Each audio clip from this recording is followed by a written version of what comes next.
This is the National Weather Service office at Greenville, Spartanburg. The preceding signal was a test of weather radio station WXL70's public warning system.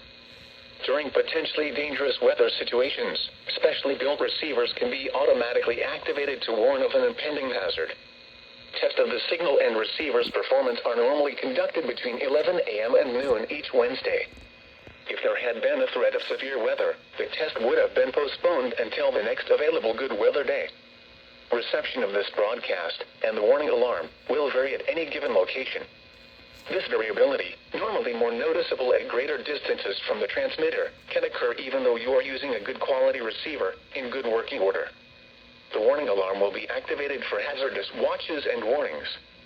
For station WXL70, broadcasting near Charlotte, on a frequency of 162.475 MHz, the warning alarm will be activated for the following counties in North Carolina: Alexander, Anson, Cabarrus, Catawba, Cleveland, Gaston, Iredell, Lincoln, Mecklenburg, Montgomery, Richmond, Rowan, Stanley, and Union.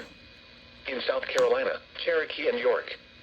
This concludes the NOAA Weather Radio All Hazards Tone Alert Test.